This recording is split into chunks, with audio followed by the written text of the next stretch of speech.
main thing is you have to win. Ill intent, violence, physicality, pain. Enough is enough.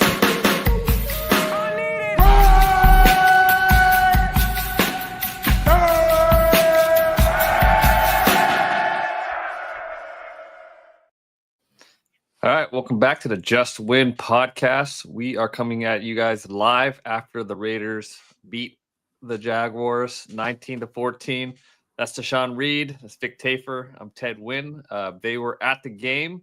How was the mood of the locker room like? Were they like sad that the number one pick candidacy might be over, or were they happy that they won?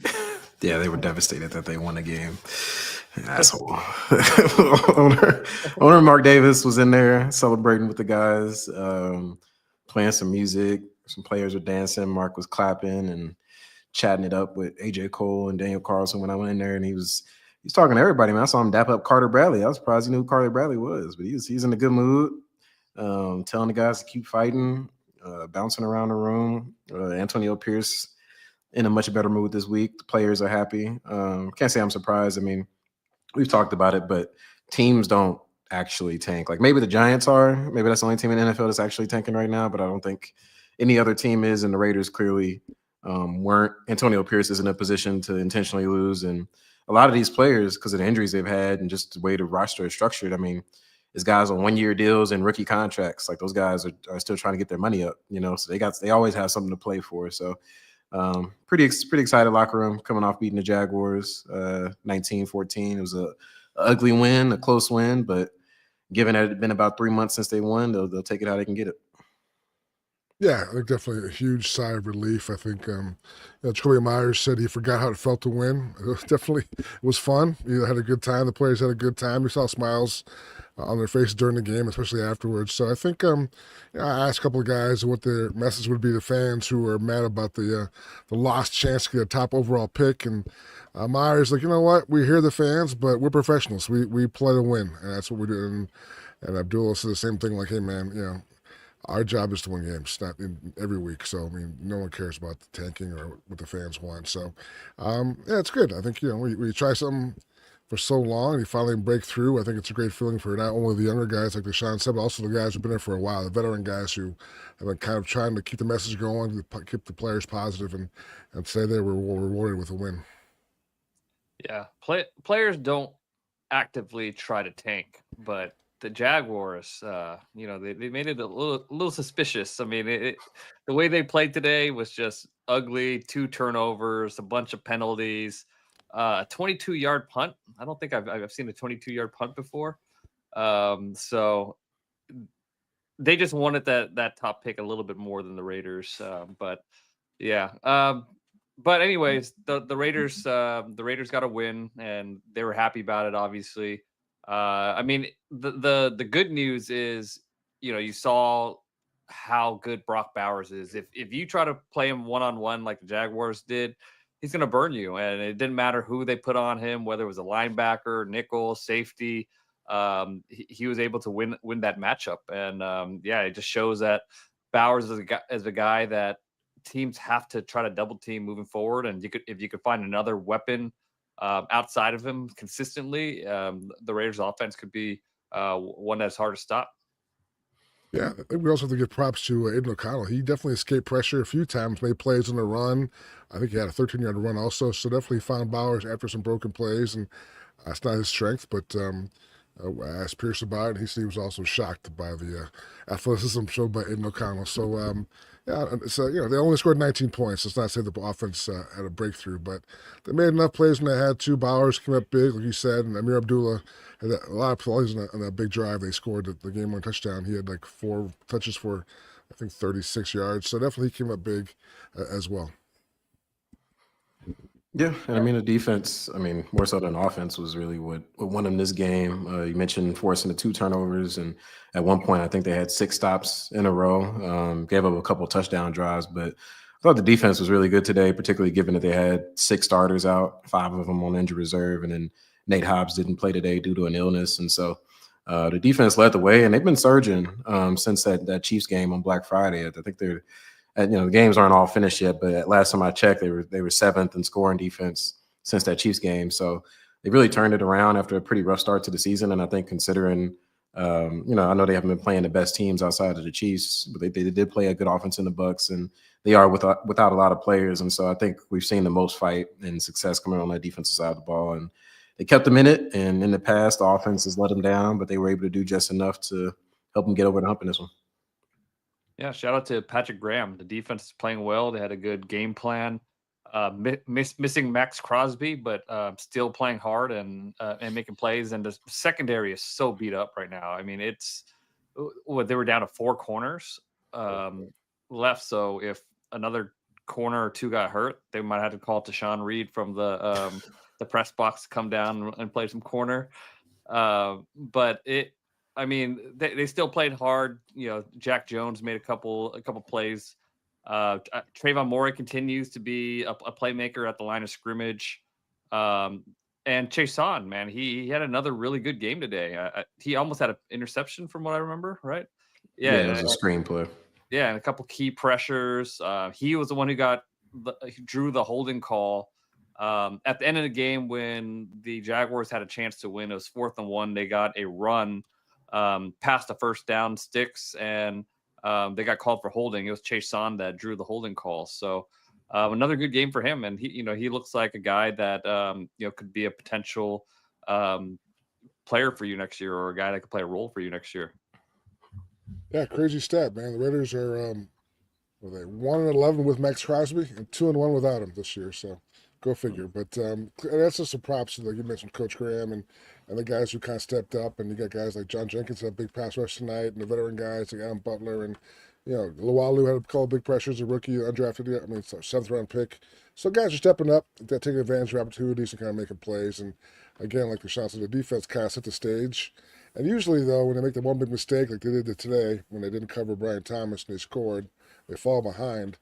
The last 10 games, that's been it. They've been done. Where this time, actually, the offense came back, had a drive to win the game. So I have to give the offense a little bit of credit for that one as well. Yeah, and let's talk about Aidan O'Connell. I think a lot of people, when they saw that Aidan O'Connell was going to play, especially people that were concerned about their draft position, they were like, "Oh crap!" Like he's good enough to win this game, and he was good enough to win this game. But he did it in an unconventional way. I really didn't think he was going to try to extend plays and that kind of stuff coming off a knee injury. But actually, an interesting stat is in this game, he had the highest rate of throws over 3 seconds that he's ever had in his career.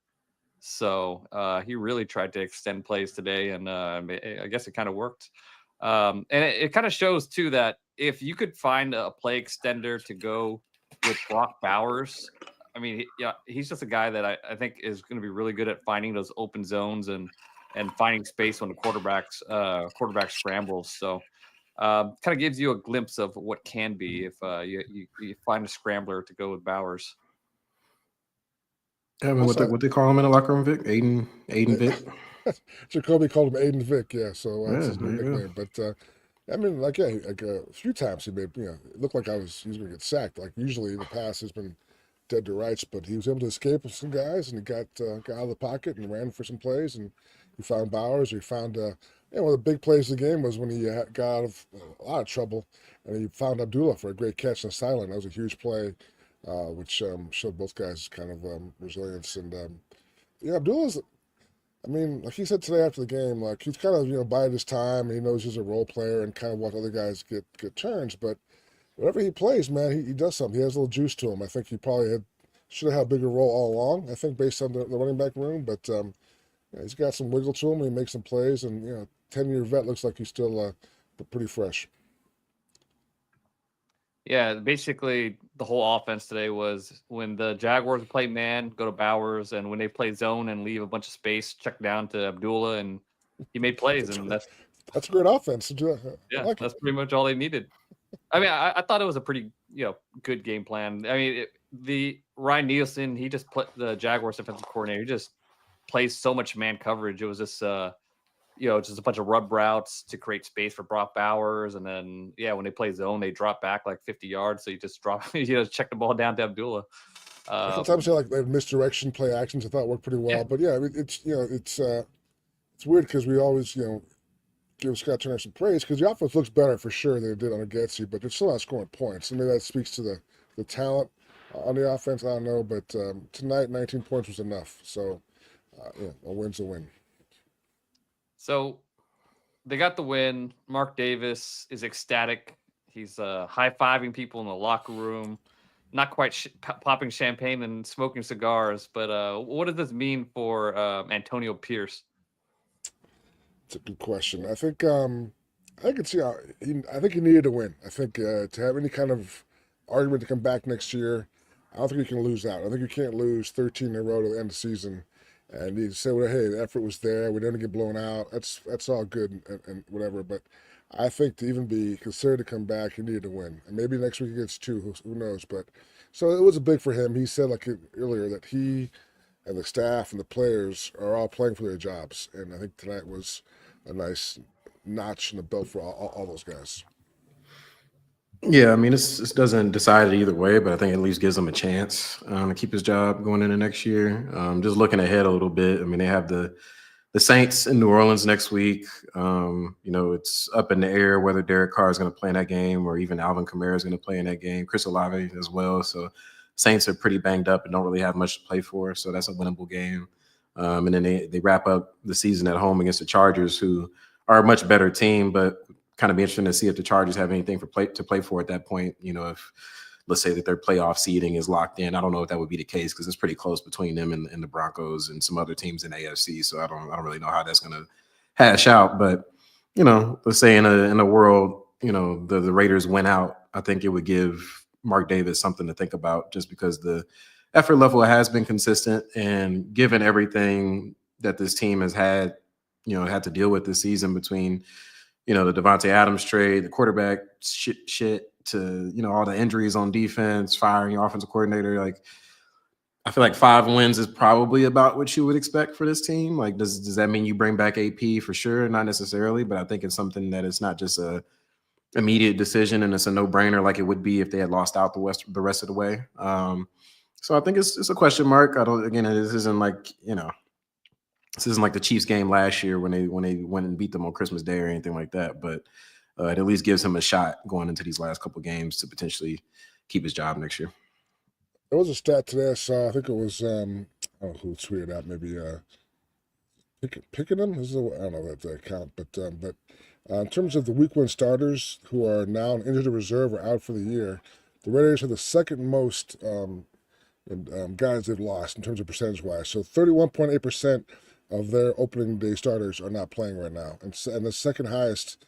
It's pretty amazing who's first. The first is the Lions, who are 31.9%. So those are the two teams that have been hurt the most by injuries. So definitely there's people say it's an excuse, but yeah, the Raiders have been decimated by injuries, especially on defense.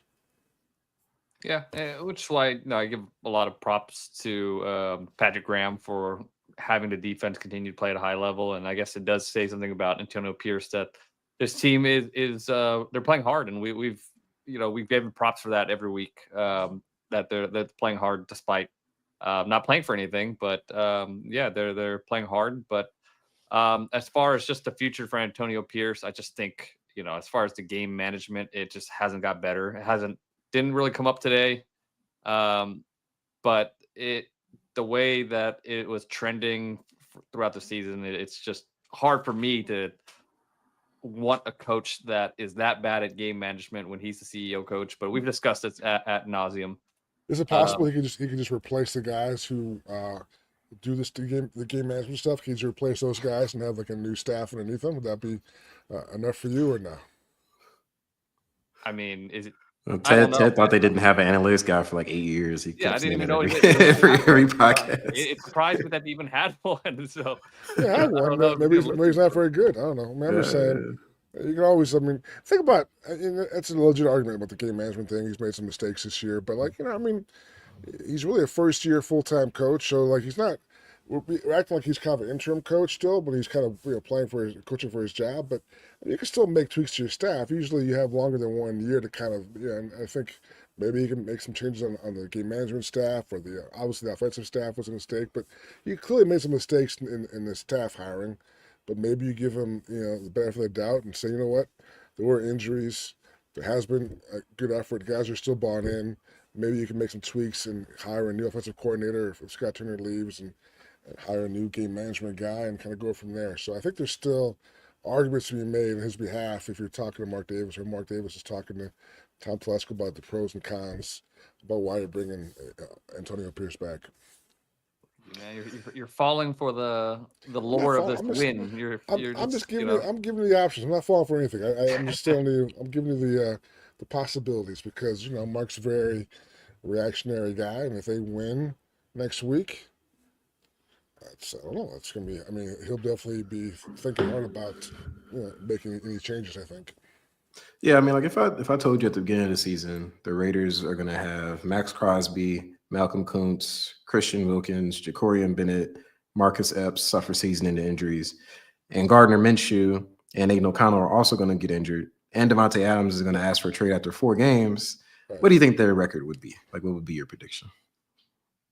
Like I said, I don't think it's a record. I just think it's the way they've lost games. I feel like if you're coached, you cannot be the direct reason why your team is losing. And I feel like I think he's one of the reasons, but he definitely needs to get better at the game management stuff. Like that's his biggest weakness as a coach for sure. But he's not the primary reason they're losing these games. They're losing these games because they suck and like half their players. I'm not saying. I'm saying that his decisions have been impactful. Yeah. When your best offensive player walks in week 4 after a win and says, you know what, I'm out of here, I'm done. That's a very unique circumstance to deal with as a head coach. That's something that you can never predict would happen. Like you're going to lose your main weapon on offense at that point.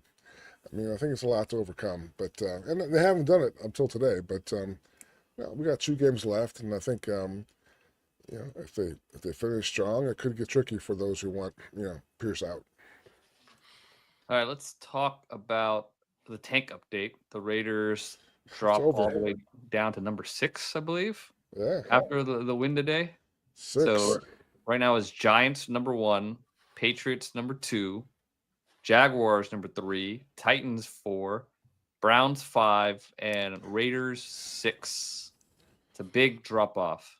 But the Giants are locked in. They want that pick badly. I mean, Drew Lock is not your guy, but Drew Lock is blissfully unaware of pass rushers around him. So I think as long as he plays, the Giants are looking pretty.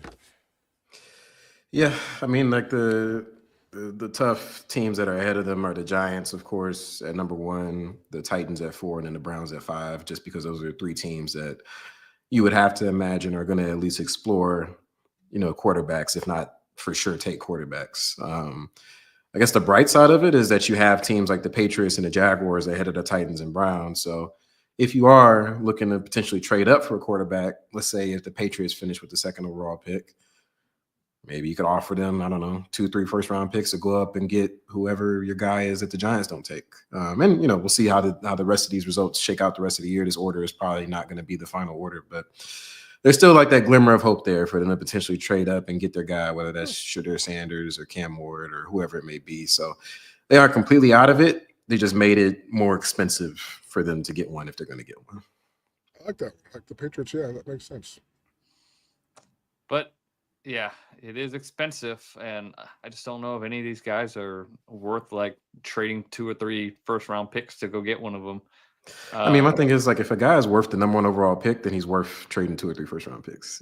It's like either you're sold on the guy or you're not. Like if you're not, that's fine. Like organizationally, you have to be sold on the guy to draft him that high, but then you just shouldn't have taken him anyway, even if you did have the number 1 overall pick. So they have to get to a point where one of these quarterbacks, they believe he can be the starter for 10 plus year franchise guy. And if they don't get there, then it's time to do something else. And that decision might be made for them based on them being behind right now 3 quarterback needy teams. But I don't think that should stop you. Like if you let's say I don't know, let's say Cam Ward, they're like, I think he's our guy. Like he's going to be our starter moving forward. If it takes 2-3 first-round picks, you got to do it. I mean, they've blown more picks than that on worst players in the last 5 years. And I just don't think this franchise is going to be headed in a positive direction, particularly in this division and in this conference as a whole, until they get their guy quarterback. And I just don't see it coming through free agency or the trade market. Like, is Kirk Cousins going to be, like I just don't really know what else they like, and you can't run it back just with Aidan O'Connell and Gardner Minshew. So like you got to do something. So I just think like at some point you got to pull the trigger, unless you just absolutely are like, these quarterbacks suck. Like none of these guys are going to be starters. Like we just don't believe in any of them. Yeah. We'll see what happens. I mean, I still haven't gone, really broke down to all 22, but just on the first look and listening to guys I respect, like, Dane Burglar talk about these quarterbacks, and it's just not a very great class, but we'll see. The scouting process is the long one. And yeah, number 6 is not the worst position to be at for sure, but It's going down. It's going to be worse than that. It'll be like 15 by the time they're done. Oh, Vic, you giving bad vibes, man. It's good saying vibes. The Raiders. No, according to the fan base, I mean, I've never seen such a negative reaction to a win in my fucking life. Like I scrolled over the replies on my tweets. It's like you would think like they just got blown out by 40. They're all excited about, man. It was like Christmas. You think you're getting a big brand new bike for Christmas, and you go downstairs and it's fucking socks and pajamas. Like, what the fuck is this? That's what Raider fans are right now. They're getting pajamas again. Sorry, Raider fans. Shouts to Juan Salazar. He points out the Titans and Jaguars play next week, so you guys should be rooting for the Titans so they win and get out your way. So shout out to Juan Salazar. Yep, that's my guy. All right. Well, Patriots won't need a quarterback. Giants. Patriots and Jaguars are the two teams you don't have to worry about. So.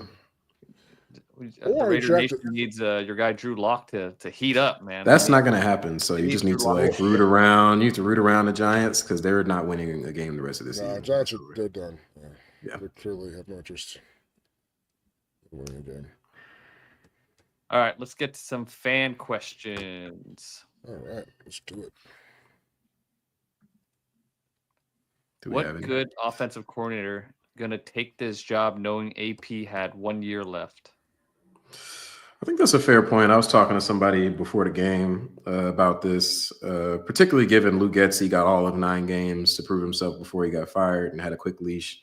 And if you have questions about Pierce's long-term viability as head coach, and if they don't have a clear answer at quarterback by February, which I don't think they can confidently say they will, I don't know why I would take this job either if I was a rising offensive coordinator candidate. I would either buy my time and wait on another job or take one that's better, considering there's probably going to be a few different openings across the league. And so especially if they don't have a clear path to a quarterback, I don't think somebody would take the job. Obviously, you're going to find somebody, but I just don't know how attractive of a role that would be. Yeah, I think that's why, you should look if you have an offensive-minded head coach out there, and you got to take those interviews. I mean, that's part of the reason, a reason why you hire those offensive guys, because you don't lose that offensive coordinator if he has one good year and he moves on to a different job. Yeah, but I mean, you got to decide before you get to that point. I mean, you can't really keep AP and interview guys for AP's job, so you have to choose which way you're going with it. And it's kind of the dice roll. I think that's going to be part of the equation for Mark Davis in these last couple of weeks. I mean, as they get closer to the offseason, I would assume he's going to talk to AP about, is Scott Turner going to be your guy moving forward? Or are you going to go out, if there is another offense coordinator, who are you looking at? If it does get to the point where he's seriously considering bringing Pierce back to the table, I think that's arguably the biggest question that Pierce has to answer outside of obviously the game management stuff. I'm sure he knows he needs to get better at that. But what's your plan to fill out this offensive coaching staff again? I mean, you fired your OC, your quarterback's coach, your offensive line coach. So I think he has to have very sure answers at those spots in order for Mark Davis to feel comfortable bringing him back. Yeah. And it's also a question of what's AP's network look like? Who does he know? Who he can attract as far as an OC? But those are questions for later. I think he has a big network. I mean, obviously, he has all these former head coaches on staff. They all have connections. That's his whole network. He got his whole network on staff already. They all have contacts. I mean, Kingsbury came in for an interview last time, and it's a guy from I can't think of his name, Brian Kelly. I mean, He had pretty good list of interview guys for the OC. He picked the wrong guy, clearly, but I mean, I don't think he's having any hard time getting top guys to come in and talk to him. I think, and if you're Mark Davis and you bring back Antonio Pierce, clearly the message to any OC guy you're bringing in, hey man, we're committed to this guy. He's our guy, and Tusk will say the same thing. So I'm thinking you're not. I don't think you have a hard time selling that AP is going to be one and done if you come in as an OC. I think it's more about who your quarterbacks could be. Like, hey, these are our options. We're going to get this guy in the draft, this guy in the draft, or we're going to get Sam Darnold. I mean, the OC has to know.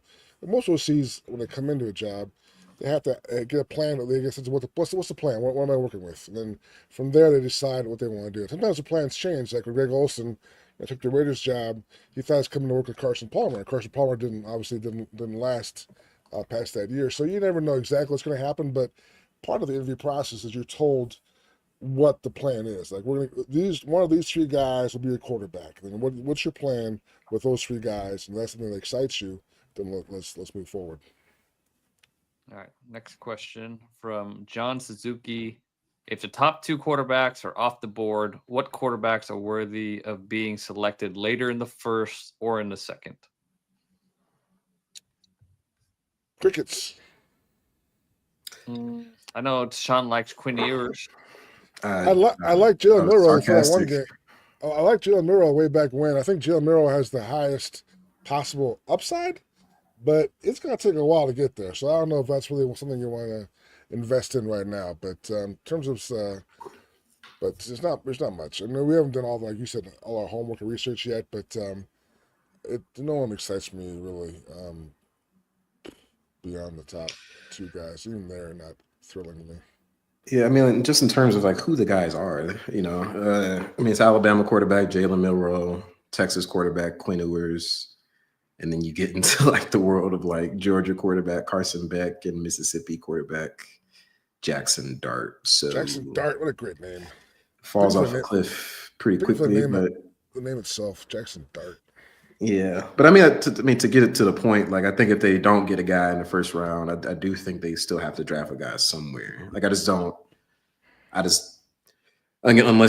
they, I don't know, if they somehow sign Sam Darnold away from the Vikings or something, and they have a veteran that's clearly going to be the guy, then sure. But if you come out of free agency without a clear-cut guy, I feel like you have to draft somebody in the first 3 rounds. I just don't think you can run it back with Aiden O'Connell. So they have to do something, even if the options aren't ones that just jump off the page. And again, like every single good starting quarterback in the league was not a first-round pick. Like we have Dak Prescott, we have Russell Wilson, we have Derek Carr, we have all these other guys that were drafted later on in the draft. So Brock Purdy was the last pick in the draft. So again, like just because they don't have a guy in the first round, if they don't, then it doesn't mean that they can't possibly find a guy. Like it's, Kirk Cousins, the guy we were just talking about earlier, he was taken on day 3, I'm pretty sure. So it's possible. It's just unlikely, but it's unlikely in any round. I mean, we see these first round picks flame out every year too. So we'll see.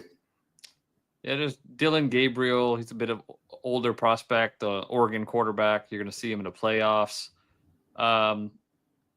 One guy I kind of that I've seen a few games, I thought he was pretty impressive, but he's not going to, he's a later round guy, Sawyer Robertson from Baylor. But yeah, Jalen Milroe, I guess, is an interesting developmental guy, but first round would be a little rich for me. Yeah. All right. Yeah. Assuming both quarterbacks and Travis Hunter are gone, who should we draft? Kind of depends how many more games they win, man. It might be if they win the last 2, they might be picking like in the middle of the first round. But I guess outside of Travis Hunter, Will Johnson, the cornerback from Michigan, is probably a top 5 player. And then from there, kind of depends on what they do in free agency. But like Will Campbell from LSU, he's probably the consensus top tackle. I know the edge rusher class is considered to be pretty good as well. So kind of just depends, but I think they just go, if it's not a quarterback, they just go in the best player available mode, just like they did at tight end this year, drafting Brock Bowers. So I don't know. I don't think it's like a certain position that they would be targeting if it's not quarterback. I think they would just take whoever is the best player on the board.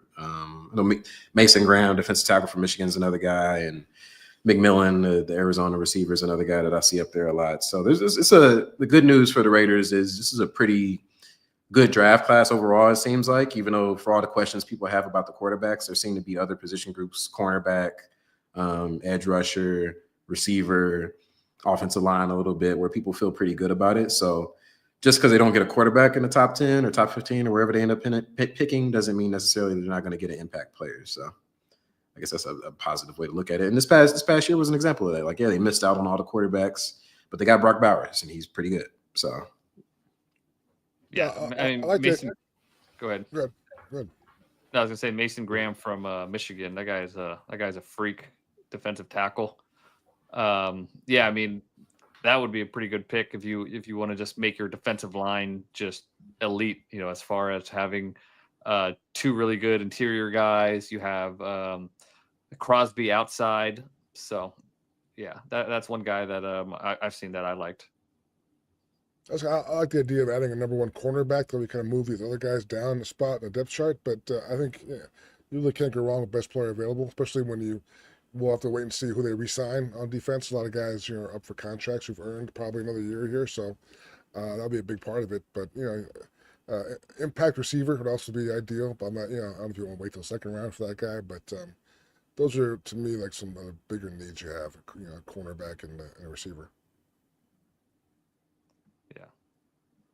All right.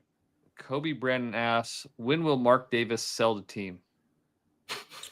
he sold a lot of teams this year. Sold 25.5% this year. It's not enough for you, man.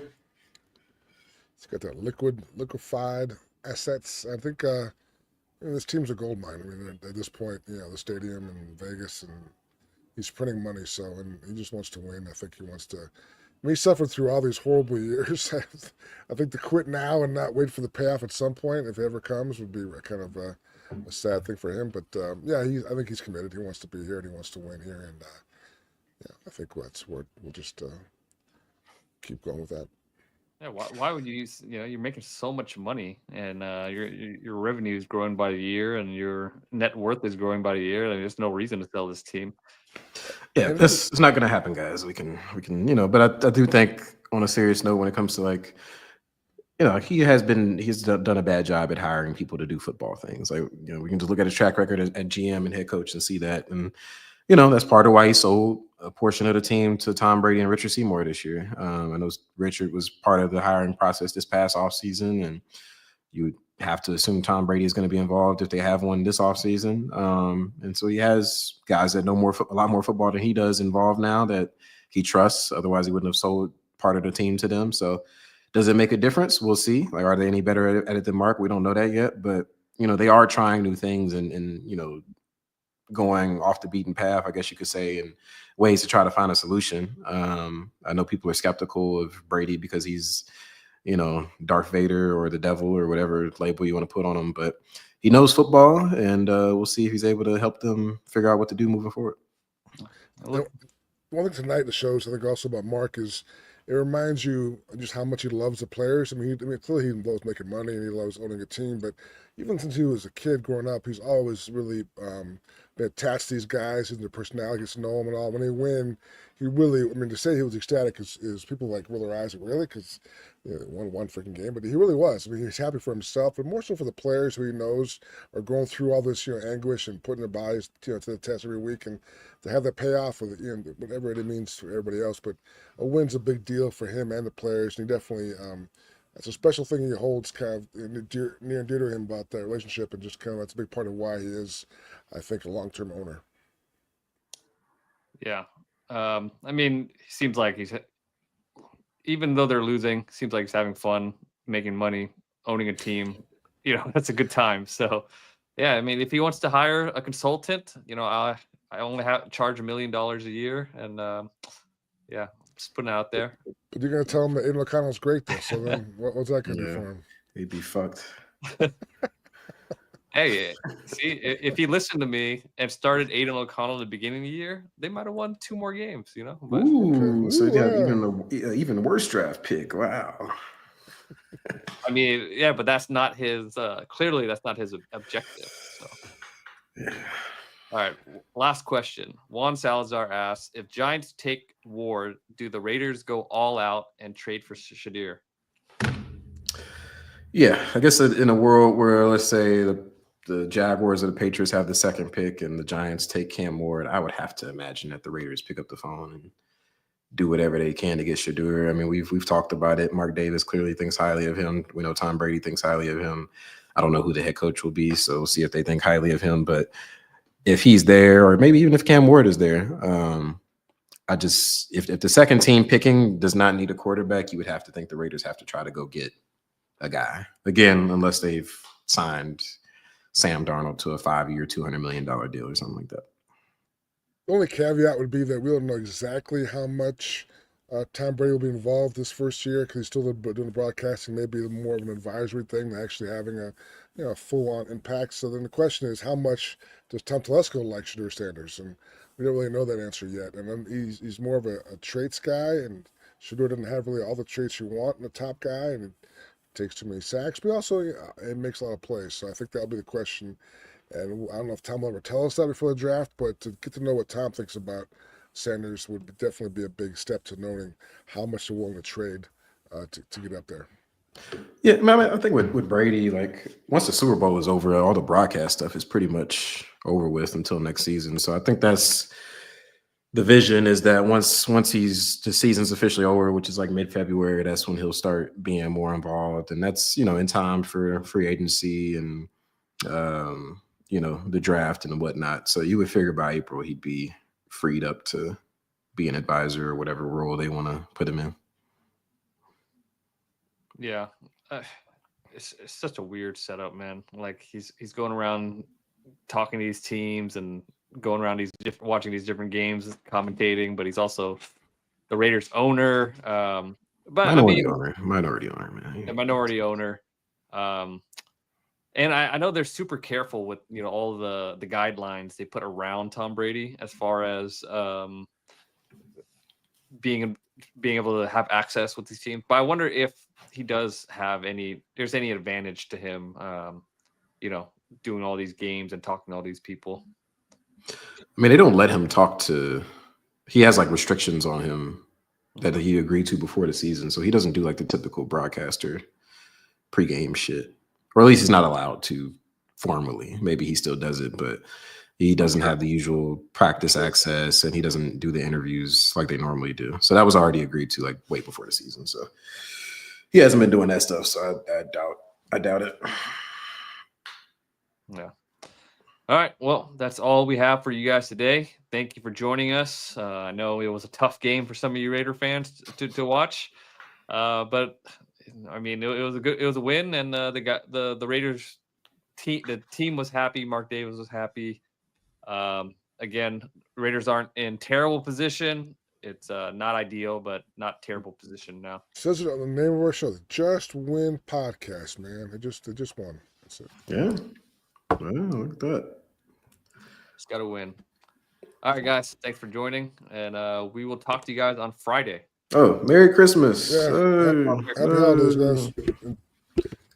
Guys got the gift of a nice win to yeah, man. Be fucking happy. Acting like you got a sack of coal or something, assholes. They won a game for you going into Christmas. Pajamas. Fifth pick is a sack of coal, man.